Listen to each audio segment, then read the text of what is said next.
تو حضرات محترم، اللہ رب العزت نے اس سرزمین کو کتنا اعلیٰ مرتبہ مقام عطا فرمایا۔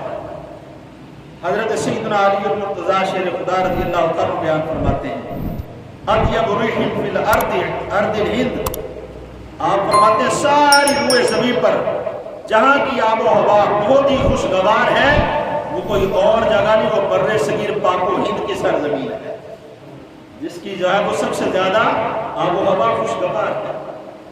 ریحین آپ نے فرمایا، اور آج بھی آپ دیکھ لیں اللہ رب العزت نے پاک و ہند میں چاروں موسم عطا فرما رکھے ہیں۔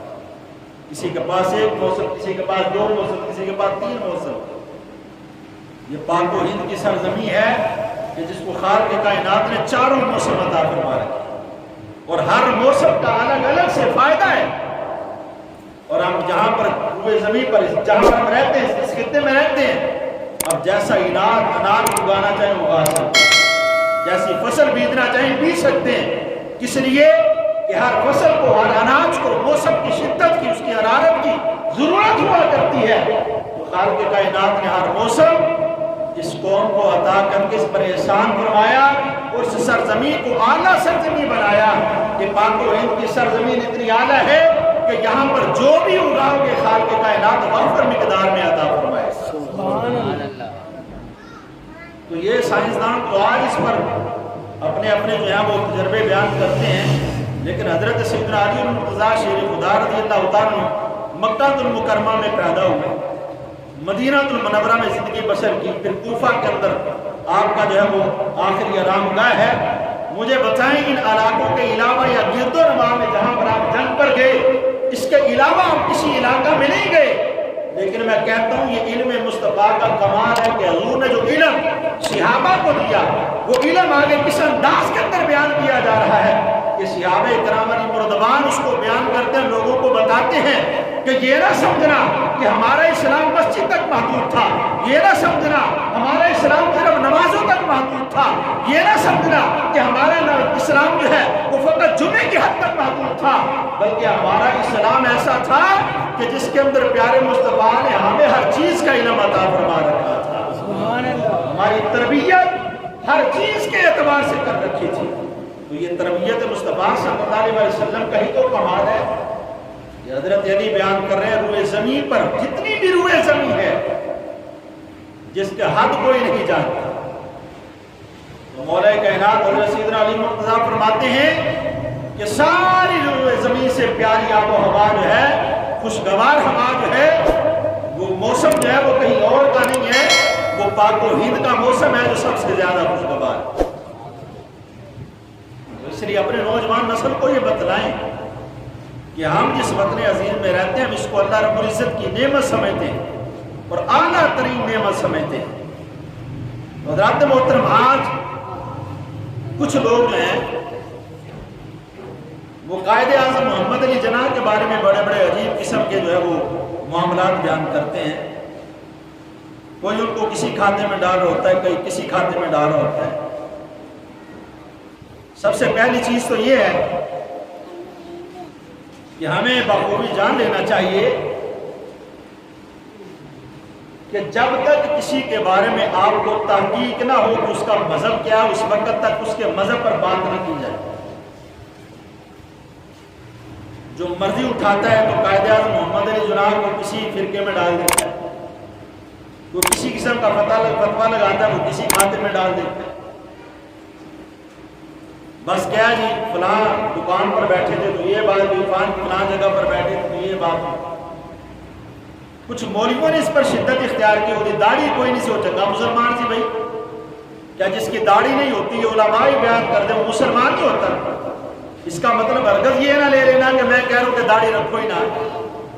داڑھی جو ہے وہ سنت موقدہ ہے، قریب اور واجب ہے، اس کا رکھنا لازم ہے، نہ رکھنے والا گناہگار ہے، میں مانتا ہوں اس چیز کو۔ لیکن کیا جس بندے نے داڑھی نہیں رکھی اس کا اسلام کے ساتھ تعلق ختم ہو جاتا ہے؟ کوئی مولوی صاحب یہ فتویٰ نہیں دے سکتے کہ جس نے داڑھی نہیں رکھی اس کا اسلام کے ساتھ کوئی تعلق نہیں۔ ہاں وہ ایک سنت کا تارک ہے، وہ گناہگار ہے، وہ سنت کو ترک کرتا ہے۔ اس کو گناہ کی سزا اللہ رب العزت چاہے تو عطا کر دے، چاہے تو وہ معاف کر دے، وہ میرے رب پر معاملہ ہے۔ تو قائد اعظم محمد علی جناح اپنا ایک خواب جو اپنے دوست کے ساتھ بیان کرتے ہیں، اور یہ کس وقت کا ہے کہ جب لندن میں پڑھنے کے لیے گئے ہوں، ڈگری حاصل کرنے کے لیے یونیورسٹی میں موجود ہے، اپنے ہاسٹل میں سوئے ہوئے ہیں۔ وہ کہتے ہیں میں سویا میرا مقدر جاگا، رات کا آخری پہر تھا، مجھے مدینے والے کا دیدار نصیب ہو گیا۔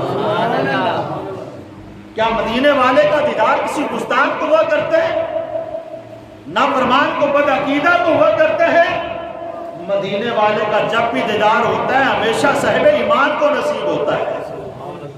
سب سے پہلے اپنے اس عقیدے کو کلیئر کرتے ہیں کہ مدینے والے کا دیدار جو ہے وہ کسی غیر کو نہیں ہوا کرتا، وہ اپنوں کو عطا کرتا ہے۔